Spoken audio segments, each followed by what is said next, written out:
saying that I'd like to familiarize myself with my panel members so that the conversation it flows with ease if that happens.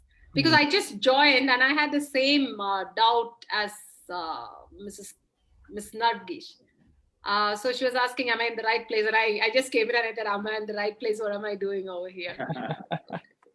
So Uma, as a format, Sumya is going to moderate, but I'll come in with question answers and a lot of people's interaction that I'm going to bring in. But yes, predominantly Sumya, you, Roshan, Nargish ma'am, and Vandana ma'am will be the panelists.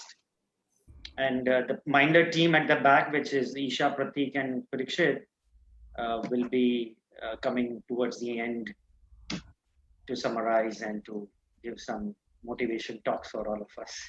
Bhavin, we'll just drop the ma'ams from there. Ma'ams, okay. So next. No, ma'am. Soumya, you're on mute. Sumya, you are on mute. So I think so. You tried. Is Vandana? I can't see her. I'm just trying her number. I'll call her. Yeah, just call Vandana. Roshan, good to have you back in India. Good to be back. Yeah, 5 months I was stuck there. Yes, long stay in UK, right? Yeah. Great. Nargish ji, how's back home in UAE? How's the scene now? Well, there's no lockdown, so people are moving around comfortably. And I think it's interesting times because while everything is open, yet you have to be extremely cautious. So, but we're in a good place, I think. Great. Sorry guys, Sumya, Vandana, she's not picking up the call. You can start, and when she comes, you can introduce. Because we are a 501 now. Yeah. Okay. All right. Raghu, are we on Facebook Live? Yeah, we are live, Isha. Perfect. So then I'll take the opportunity to welcome all of you, of course, all the panelists. We already have a lot of our ICCC cohort members present right now. And we are Facebook Live also. So we are having more and more educators join us for this panel discussion, which is going to be on strengthening career guidance and exam mentoring system. We have some superbly talented panelists with us today. But I'll start off by introducing our moderator for this evening, who is Miss Sumya. She is the co-founder and managing editor of Education World, India's #1 education magazine, and Parents World, India's #1 parenting magazine. An alumni of the Asian College of Journalism, she has written extensively on challenges confronting the Indian education system and is also the author of the best-selling 101 Great Universities of the World. We welcome you. Thank you, Isha. It's my pleasure to welcome our distinguished panelists and attendees to discuss and debate strengthening career guidance and exam mentoring systems in these unprecedented times. Let me begin by introducing our expert panelists. I begin with Nargish Kambata. Nargish is principal and CEO of GEMS Modern Academy, Dubai, and Vice President Education. Nargish is the recipient of the first ever GEMS Exceptional Head of School Award 2018. A highly experienced international K-12 education leader, she has worked with elite educational institutions, including the Doon School, Dehradun, the Indian School, Muscat, and Sapphire College, Mumbai. She's also a freelance writer and an adventure enthusiast. Welcome, Nargish. My pleasure. Our next panelist is Dr. Vandana Lula. Dr. Vandana is director of the IB-affiliated Podar International School, Mumbai, a highly respected education leader. Dr. Lula consults with many schools and strongly believes in the process of education from womb to tomb, and that students must emerge as both inquirers and thinkers, qualities of a global citizen. Our next panelist is Roshan Gandhi. Roshan is CEO of City Montessori School, Lucknow, India, listed as the world's largest city school with 57,000 students. It's been listed as the world's largest school in the Guinness Book of World Records, a university with an MBA in Educational Leadership from University College London. Roshan also consults for various edtech companies. Welcome, Roshan. Our next panelist is Uma Ravitran. Uma is head of DP at the IB-affiliated Indus International School, Bangalore, which is ranked India's #1 day-come boarding international school in the Education World India School rankings. Uma has more than 15 years of experience in teaching and counseling, having worked in 2 leading international schools in Colombo and Bangalore. A warm welcome to all our panelists. So let's begin. The COVID-19. Vandana ma'am is here. Okay. Vandana, warm welcome to you. Thank you. Like, just again to introduce Dr. Vandana Lula, she's a highly experienced K-12 education leader of India, and she's the director of the Podar International School, Mumbai. Welcome, Dr. Lula. Thank you, Soumya. Thank you so much. Okay, so let's begin. The COVID-19 pandemic has hugely disrupted not just education, but also the career and higher education plans of students across the world and in India. Many students have had to cancel their plans to study in colleges and universities abroad, while others are putting brakes on their preferred career choices. Moreover, with huge uncertainty over when board exams will be held for national as well as international boards, students and parents are both anxious and stressed over the shape and format these exams will take. Over the next hour, we hope to discuss these challenges and perhaps ideate solutions about how schools can strengthen career guidance in exam mentoring systems in these very unprecedented times. Nargesh, I'd like to draw you in first.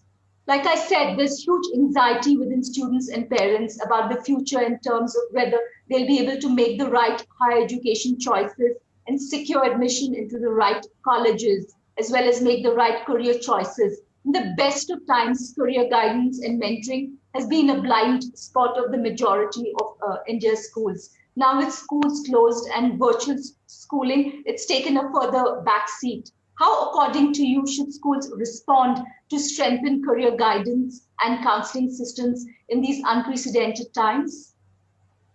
So I think, hi everyone, good to be connected to all of you.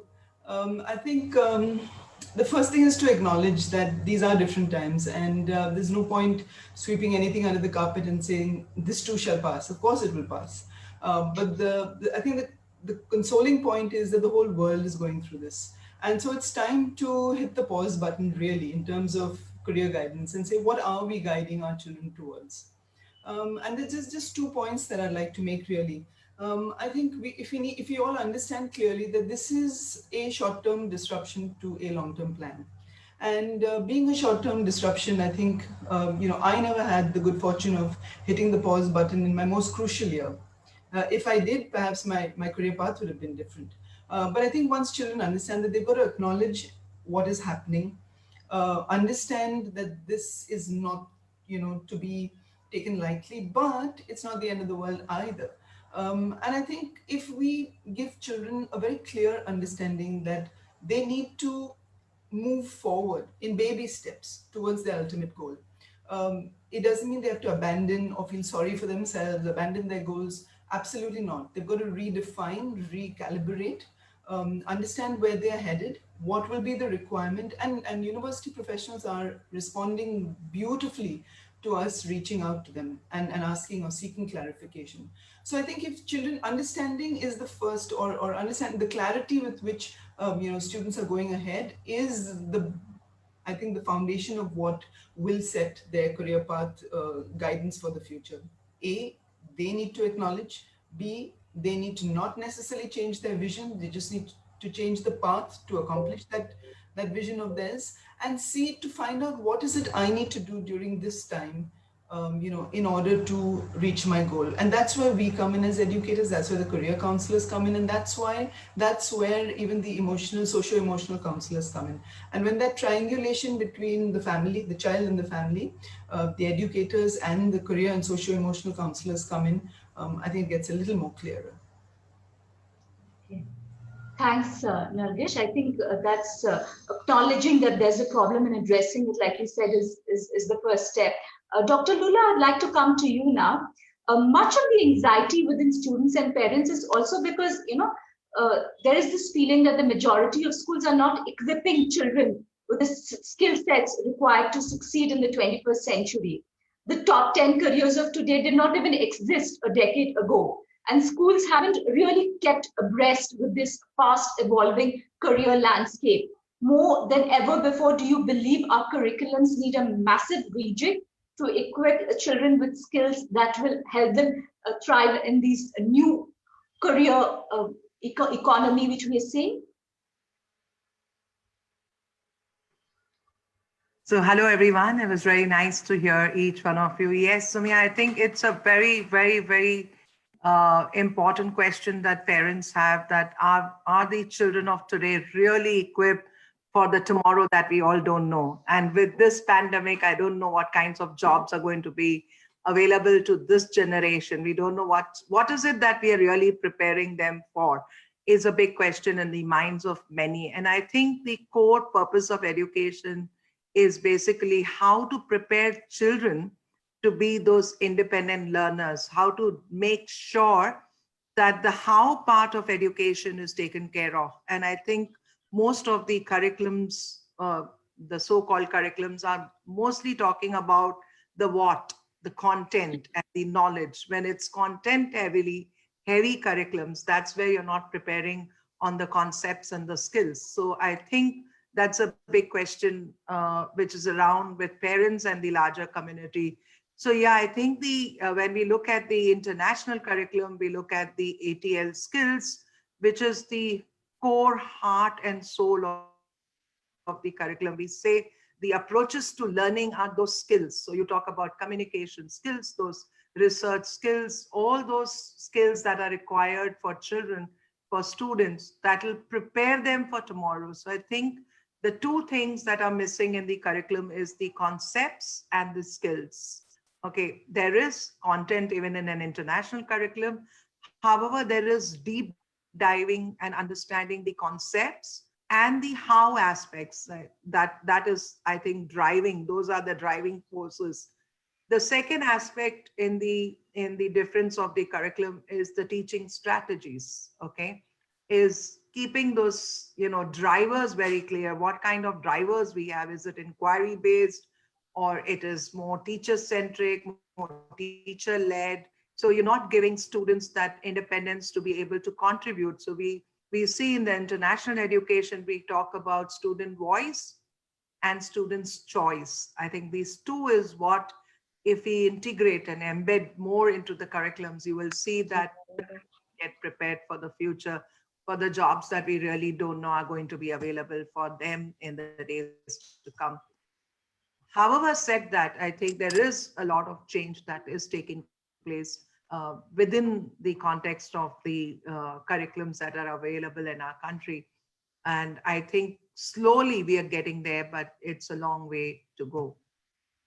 So that's my understanding and clarity, that if we add proper skills to the curriculum and we develop the skills of these students, I think they'll be well fitted for the world that they're going to be in, which none of us know. We don't know whether we are preparing for the tomorrow. And with this pandemic, I think it's a big question by itself. You're right, Vandana. Roshan, I'd like to move on to you now. And Roshan, I'd like you to specifically address the challenges which many schools are facing right now in preparing children for board exams. Educators are estimating that there'll be huge learning gaps because, let's admit it, online education doesn't have the same learning effectiveness with all children. With perhaps board exams less than 3 and 4 months away, how can exam mentoring systems be strengthened for children, keeping the pandemic and the switch to online learning in mind? Yeah, well, thank you so much for having me, Education World and Mindlearn. Great to meet and hear from all the other panelists. Really important question. A lot of uncertainty around the exam boards this year. And I think basically each school will have to pursue a slightly different strategy. I don't think there's a one size fits all. And the reason for that is that, first of all, a lot of different schools have had very different success rates in terms of online learning. So actually some schools, a few at least, have happily managed to successfully impart the whole curriculum online. And then there's some who have really struggled to do any of it, and there's every shade in between. So each school is going to have to tailor its own strategy. Unfortunately, it looks like that the exam boards are recognizing this reality and are themselves going to adapt the exams to some extent this year, or at least postpone them and give more time for that catching up. But otherwise, I mean, basically what we need to do now is more differentiated learning. So this has been a buzzword which has existed in the education sector for some time, but has rarely been implemented in practice. But now I would say it's the need of the hour. That teachers need to be able to understand, how are the different students in their class performing, and then accordingly plan their interventions to support different groups of students in different ways. There's going to be, even within a school, even within a section, broad variation in terms of attainment, in terms of how much they've been able to retain from online learning, and all of that. So I think, while you're still online, actually it's a good opportunity to use EdTech tools to do kind of assessments which will give teachers data on how the different students in their class are performing, and then plan interventions accordingly. So that can also be in the form of now that there's some partial opening up of schools, particularly in the board exam classes. It's not practical for most schools to call all of the students to school, but planned interventions can be done that way. So when you've got a group of children who you've identified have been struggling, they're the ones who you call in for remedial classes. So you'll have 8 to 10 students, coming in from each section, and that way you can very easily make the parents feel secure about sending the children. You can put in the social distancing measures, and you can have them come in and then try different learning methods with them. So that's really, I think, one of the best things that schools can hope for at present is analyzing the data very carefully on how the different students are doing, targeting the more at-risk groups, and then calling those in socially distanced groups into the school for remedial interventions. Yeah, I think you're right. I mean, accurate targeting and remedial intervention is the way to go at this point. Uma, I'd like to come to you now, Uma. Like we've been talking, there's huge disruption in higher education planning within India, and especially abroad. Students, have had to postpone their study abroad plans, and many students also rethinking about their career goals. What are your ideas on how schools can, strengthen their career guidance systems? Good evening, one and all, and thank you for having me over here, Education World, and a very good evening to all the panelists and, of course, everybody out there. Let me launch off by what Mrs. Khambhatta said right now. There is an elephant in the room. Let's introduce. These are unprecedented times, right? And nobody has expected. Yes, there is a disruption, and as she rightly pointed out, let's accept it and let's cope with it. Let's see, let's handle measures. Let's find out various measures to ensure that we handle, cope, adapt, change to these uncertain times. First and foremost, the most important, the most significant impact that we as teachers, counselors, children, parents felt was the transition to the online learning. That was the most difficult stuff. So that took about 2 months' time, because it's not possible to stay on screen right from morning 8:45 to 3:45. So schools came up with various measures such as synchronous learning, asynchronous learning, a whole lot of coping mechanism to ensure that they are on screen, off screen, activity based, things like that. Now, launching off from what Ms. Lula said, of course, we'll have to understand the competency building. This is the time when those old school instruction has just evaporated. It's not in existence anymore, right? So competency building is the most important factor that we should be focusing right now. Competency building, competency building, competency building. It's collaboration, communication, research, and innovation is the absolute mantra. If you have to change and cope and move on, innovation is the absolute mantra. And the school that I come from preaches innovation. In fact, we have a complete day for innovation. We have dedicated for our grade 11, right from grade 6, we have given 1 day for innovation where they can come up with research ideas, experimentation ideas, just for them to come out of their academics and explore. By this, we're also doing the profile building aspect of it. And launching on to what Roshan has said, data analytics. These are different times. These are absolutely different times.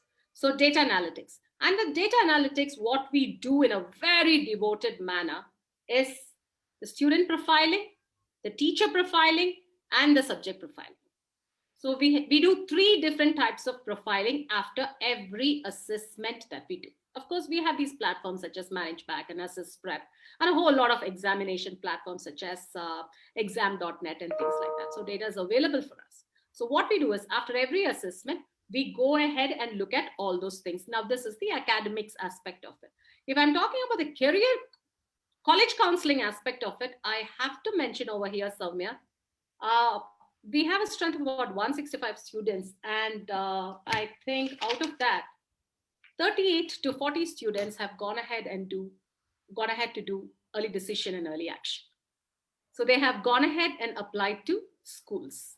So since they have accepted that this is going to be the system, since they have accepted, and as Ms. Kambata rightly pointed out, universities are extremely open to communication. So as counselors, we are receiving communication day in and day out. I receive at least 10 mails per day updating me about the various things that they are doing, the classes that they are having, how we as counselors should be talking to K-12 students, grade 11 and grade 12 students. What is the right kind of approach, right?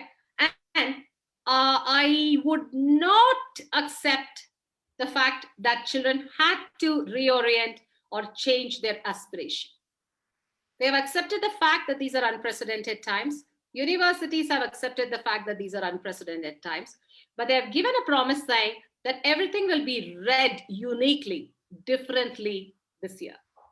And of course, with the COVID-19, with the pandemic, there is a section in Common App that says, talk about the various ways in which your instruction, your learning was disrupted. So they have given a portion for that. And not only that, they have a separate essay this year to talk about how COVID has affected you.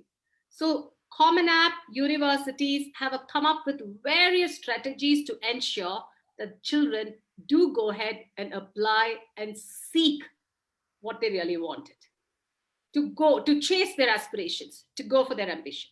So it will not be right to say that things have come to a standstill. And in fact, counseling has become more robust than ever because of the online scenario. There was a time that they could meet us only during the school hours, which is about from 9 o'clock to 3:45. Then there is a bus. They all have to run away. And I have to come back home around 5 o'clock. But there are absolutely no restrictions. Yes, there is a seeping, a percolation, a smudging of work-life balance. Yes, all of us have felt it. And of course, our working hours have moved to 16 hours right now. But this has made it that much easier because we are interacting with kids and parents. There was a time when I was only interacting with students. Right now, I'm also interacting with parents to understand, what do you want? What are your aspirations? And a whole lot of things are happening. So I have to say that counseling has become more robust than ever during this particular time, especially because there is a transition into the online platform. This is Thanks, Suma. I think well summed up. We'll come back to some of the points which you raised, especially competence building during this time. Nargis, let me come back to you now. You've heard our panelists talk about, particularly Roshan, about board exam preparation. That seems to be causing a lot of anxiety, especially within children in India, not just in the national but international boards too. And there seems to be some stats are showing that increasing number of children are signing up with online coaching centers because they seem to think that schools are somehow lagging behind. So how does one balance this too, as well as comfort children in preparing for their exams, as well as take away the stress and fear? And I think adding to that mix is the fact that exam boards have now started to reduce portions. And Yes. while it seems there is a method in the madness, there also seems to be some randomness around it. And I think the teachers too are recalibrating and saying, so what portion has been reduced? And there's a ripple effect that goes all the way down, right down to grade 8. But having said that, coming back to your core question of, so what does this mean for teachers and for students? I would say students are anxious on the other front because they're not used to writing exams. In the standard under examination settings. They're now fearful of the examination setting and writing it. So I think that's what we've experienced here in Dubai. That students, either they are sitting and doing exams from home, and some of the schools that are insisting on the students coming to school and writing exams, there seems to be some sort of fear psychosis, not used to writing for 3 hours, fingers aren't moving as fast as before, etc. So I think handling the psychological aspect first before anything else is most important. And I think our counselors are working overtime. Uma rightly said, there's been such a blur between home life balance, work life balance, that it's becoming difficult. But I have to say, if you've said teachers are the superheroes, I think counselors are the superheroes, because the kind of work that they've done has been absolutely tremendous. So I think first is to deal with the fear psychosis for students, and really tell them that it's little and often, and not to worry about, not to think of it as a big chunk, but to think